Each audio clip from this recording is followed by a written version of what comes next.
10분 가정예배 오신 여러분들 진심으로 환영합니다. 오늘은 내 영혼이 은총 입어 함께 찬양하시죠. 내 영혼이 은총 입어 중한 죄짐 벗고 보니 슬픔 많은 이 세상도 천국으로 화하도다. 할렐루야 찬양하세. 내 모든 죄 사함받고 주 예수와 동행하니 그 어디나 하늘. 할렐루야 할렐루야 찬양하세. 내 모든 죄 사함받고 주 예수와 동행하니 그 어디나 하늘나라. 아멘. 오늘은 시편 마지막 말씀이네요. 150편 전체 말씀을 서로 교독하도록 하겠습니다. 할렐루야. 그의 성소에서 하나님을 찬양하며 그의 권능의 궁창에서 그를 찬양할지어다. 그의 능하신 행동을 찬양하며 그의 지극히 위대하심을 따라 찬양할지어다. 나팔 소리로 찬양하며 비파와 수금으로 찬양할지어다. 소고치며 춤추며 찬양하며 현역과 소로 찬양할지어다. 큰 소리 나는 재금으로 찬양하며 높은 소리 나는 재금으로 찬양할지어다. 호흡이 있는 자마다 여호와를 찬양할지어다. 아멘. 아멘. 오늘 말씀 중심으로 복으로 시작하여 찬양이 될 운명이요. 오늘은 부제가 있는데 천국보다 아름다운 이라는 제목을 함께 말씀 나누겠습니다. 이 시편은 지혜에서 말씀이죠. 여러분, 유대의 지혜 전통에는 이런 해석이 있습니다. 뭐냐면 시편이 5권으로 구성되어 있잖아요. 5권. 그래서 이것이 모세오경과 같은 구조로 구성되어 있다, 이렇게 해석하는 겁니다. 물론 시편의 이제 내용을 보면, 각 권의 내용을 보면 이게 모세오경과 내용이 비슷한가? 좀 다릅니다. 딱 맞다고 그 말 주장이 딱 맞다고 할 수는 없겠습니다. 하지만 우리는 안단 말이지. 뭘 아냐면 유대인들의 이 토라 사랑, 이걸 잘 알죠. 여러분, 토라가 뭡니까? 토라 모세오경이잖아요. 맞습니다. 유대인들은 토라를 너무나 사랑한 나머지 거의 외우다시피 합니다. 자, 그렇다면 이 시편이요, 꼭 의도적으로 내가 모세오경과 딱 맞춰서 권수에 맞추어야지 하지 않을지언정 너무나 자연스럽게 그들의 내면 깊은 곳에 흐르는 토라에 대한 열정이 이 시편 5권의 구석구석에 영향을 미쳤을 것이다. 가장 합리적이죠. 자, 그 가장 중요한 증거가 뭐냐면, 우리가 지금까지 가정예배를 통해서 열심히 묵상하고 있는 이 시편이 복으로 시작해서 찬양으로 끝이 난다는 점에서 그래요. 여러분, 시편 1편 1절이 뭐였습니까? 혹시 기억하십니까? 복 있는 자는 악인의 꾀를 쫓지 아니하고 죄인의 길에 서지 않고 오만한 자의 자리에 앉지 아니한다. 맞습니다. 복 있는 자에 대한 이야기죠. 복. 그러니까 누가 뭐래도 시편은 복으로 시작했습니다. 그리고 마지막에 와서는 뭐냐면 찬양으로 끝이 납니다. 오늘 우리가 시편 150편을 다 읽었는데 시편 150편 할렐루야로 시작해서 할렐루야로 끝이 나죠. 그럼 할렐루야가 뭡니까? 여호와를 찬양하라. 명령하여 감탄합니다. 자, 그 할렐루야가 앞과 뒤에 배치되는 거죠. 그러니까 뭐예요? 수미상관을 이루어서 우리에게 하나님을 찬양할 것을 강조하고 있는 겁니다. 근데 여러분, 이 할렐루야가 앞뒤에만 나오는 게 아니죠. 각 절마다 찬양하라라는 말이 나오는데, 특히 각 절의 끝에 보면 찬양할지어다 이렇게 명령을 하고 끝을 냅니다. 이게 분명해요. 시편은 가장 마지막 장 150장은 누가 뭐래도 찬양으로 끝이 나고 있는 것이다. 여러분, 심지어 이 150편은요 찬양의 6하 원칙을 전부 다 나열하고 있어요. 자, 언제 찬양해야 됩니까? 하면 6절에 보면 호흡을 가지고 있는 사람들이 호흡하는 내내 찬양하라는 거. 그러니까 이거는 모든 순간 찬양하라는 거죠. 어디서 찬양해야 됩니까? 1절에 보면 성소에서 찬양하고 권능의 궁창에서 찬양하라고 하는 거예요. 말을 이렇게 풀어놨지만 요약하면 뭡니까? 땅과 하늘에서. 그러니까 모든 곳에서 찬양하라 라는 거죠. 또 누가 찬양해야 됩니까? 다시 6절을 보면 나오죠. 호흡이 있는 모든 자가 찬양하라. 이 범위가 딱 정해놨죠. 모든 사람 찬양해라. 어떻게 찬양해야 됩니까? 3절부터 5절까지 얘기를 보면요, 온갖 악기들이 막 나열되죠. 악기들이. 그러니까 모든 악기를 사용해 찬양하라는 거예요. 이건 여러분 단순하게 악기는 하나씩 배워서 꼭 찬양해라 이런 명령 아니에요. 그렇죠? 문학적으로 보면 이럴 겁니다. 우리의 각자의 삶의 개성과 모든 삶의 방식을 동원하여 하나님을 찬양하라. 자, 마지막으로 왜 찬양해야 되는가? 2절을 보면은 하나님의 능하신 행동과 그분의 위대하심을 따라, 지극히 광대하심을 따라 찬양해야 된다. 이 말은 뭐냐면 하나님이라는 분 그 자체가, 존재 그 자체만으로 찬양받아야만 하는 분이고 그분이 하시는 일조차도 찬양해야 된다. 맞습니다. 하나님은 모든 면에서 찬양받으시기에 충분하고 합당하신 분입니다.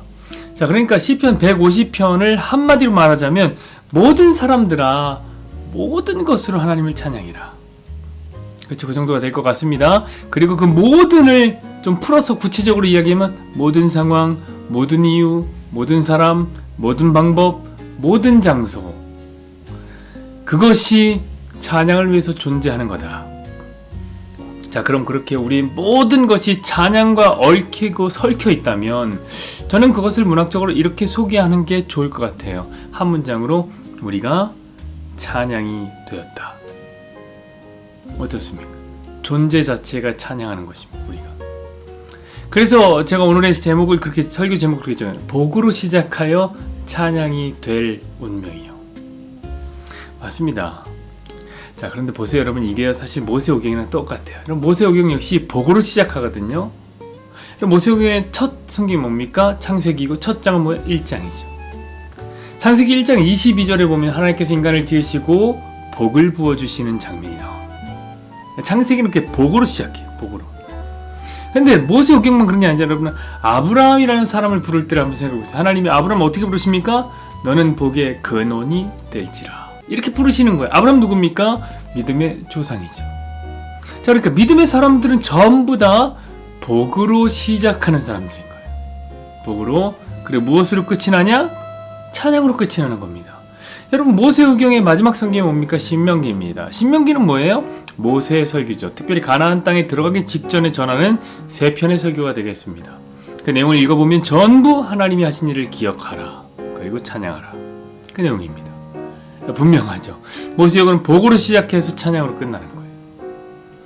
자, 그래서 아브라함 역시 마찬가지예요. 복으로 시작된 아브라함의 인생이 어떻게 펼쳐집니까? 하나님의 은혜와 하나님의 언약, 그리고 하나님의 구원이 그의 삶에 펼쳐집니다. 그리고 그걸 본 아브라함은 뭘 합니까? 찬양하는 인생을 살았습니다. 그 크신 하나님의 은혜와 무한하신 사랑에 감사하여 아브라함은 찬양하다 찬양이 되어 인생을 마무리한 겁니다. 여러분, 아브라함이 믿음의 조상이라고 그랬죠? 그래서 복으로 시작하여 찬양이 되는 일은 모든 믿는 사람들이 가야 할 운명 같은 삶의 궤적일 것입니다. 실제로 저와 여러분이 그렇습니다. 실제로 저와 여러분은 복을 받음으로 인생을 시작했습니다. 여러분, 우리가 받은 복이 뭡니까? 하나님의 선택이죠. 여러분, 우리가 잘나서 구원받는 거 아니잖아요. 우리가 똑똑해서 하나님을 선택한 것이 아니잖아요. 하나님이 우리를 먼저 사랑하여 우리를 선택하여 주셨습니다. 그러니까 하나님의 사랑을 입은 것이 우리의 복입니다. 자, 그럼 앞으로 복을 받은 우리의 삶은 어떻게 흘러갈까요? 당연하게도 찬양하는 인생을 살게 될 것입니다. 왜요? 우리는 찬양하도록 지어졌고 하나님은 찬양받기 합당하신 분이기 때문에. 너무 완벽한 우리가 콤비가 아닙니까? 우리는 찬양하기 위해 지어졌고 하나님 찬양하기에 충분하다. 우리 하나님이 하신 일을 보고 듣고 경험할 때마다 하나님을 찬양하는 삶을 살 것입니다. 뭐처럼요? 운명처럼요. 그리고 실제로 우리는 결국에는 뭐가 되냐? 찬양이 될 것입니다. 우리 이 말씀 하나 볼까요? 계시록 5장 11절부터 13절까지의 말씀입니다. 내가 또 보고 들으매 보좌와 생물들과 장로들을 둘러선 많은 천사의 음성이 있으니 그 수가 만만이요 천천이라. 큰 음성으로 이르되 죽임을 당하신 어린 양은 능력과 부와 지혜와 힘과 존귀와 영광과 찬송을 받으시기에 합당하도다 하더라. 내가 또 들으니 하늘 위에와 땅 위에와 땅 아래와 바다 위에와 또 그 가운데 모든 피조물이 이르되 보좌에 앉으신 이와 어린 양에게 찬송과 존귀와 영광과 권능을 세세토록 돌릴지어다 하니 아멘. 사랑하는 여러분, 저 천국에 가면 우리는 무엇을 하면서 할까요? 저 천국에서 우리는 어떤 존재가 되어 있을까요? 저는 아직 보지 못했는데 이번에 그 넷플릭스에서 천국보다 아름다운이라는 시리즈가 나왔다고 하더라고요. 실제로 천국을 다룬 드라마라고 하더라고요. 저는 천국이 나오는 영화나 드라마는 안 보는데요. 웬만하면 안 보는데요. 왜냐면 인간이 설정해 놓은 천국은 너무나 유치한 경향이 있거든요. 자, 이 천국보다 아름다운도 그렇더라고요. 이 드라마는 천국을 어떻게 설정해 놨냐면 내가 가장 자랑할 만한 나의 가장 젊고 아름다운 모습을 한 채로 내가 살면서 가장 살고 싶었던 사람과 함께하는 공간으로 소개했다고 하더라고요. 여러분, 그게 무슨 천국입니까? 그게 여러분 아무리 생각해봐도 저의 가장 젊고 아름다운 시절 생각해보면 박보검의 가장 못난 시절과 비교해도 그건 지옥입니다. 여러분, 누군가 천국이 누군가의 지옥이면 그건 안 되겠죠. 사랑하는 여러분, 천국은 그런 유치한 공간이 아닙니다. 그러다 보니 드라마에서도요, 이 천국에 만족하지 못한 사람들이요 환생을 한다고 하더라고요. 이게 좀 특이한 건데, 만족하지 못해 다시 세상으로 오는 천국이라 여러분, 그건 천국이 아니죠. 우리 사는 이 세상이 지옥인데 그것보다 못해서 다시 환생을 한다고요? 그런 천국은 지옥보다 못한 곳이겠죠. 사랑하는 여러분, 천국은요 그런 곳이 아니에요. 천국은, 계시록은 천국에 대한 얘기잖아요. 믿는 자들이 찬송이 되는 곳입니다. 우리는 저 천국에서 하나님을 찬양하고요, 하나님을 기뻐합니다. 그것도 너무 찬송하고 또 찬송하다 보니까 결국 우리가 찬송이 되어버리는 것이 천국이에요. 자, 그러니 오늘 시편의 메시지는 너무나 분명합니다. 모세오경도 마찬가지고 성경 전체의 메시지도 동일해요. 여러분, 진리는 어제나 오늘이나 내일이 다 동일한 겁니다. 진리는 뭐냐? 우리 인생은 복으로 시작하여 찬송이 되는 이야기다. 그겁니다. 이것이 예수님을 믿는 저와 여러분, 우리 모두의 운명인 것입니다. 사랑하는 여러분, 어떻습니까? 그렇게 괜찮은 운명이 아닙니까? 저 여러분은 그래서 천국보다 아름다운 존재입니다. 복으로 시작해서 찬양이 될 운명을 타고난 하나님의 사람들이 되신 것을 축하드립니다. 아무데나 시간입니다.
공동기도문 시간입니다. 이렇게 손을 붙잡고 서로를 축복해 주었으면 좋겠습니다.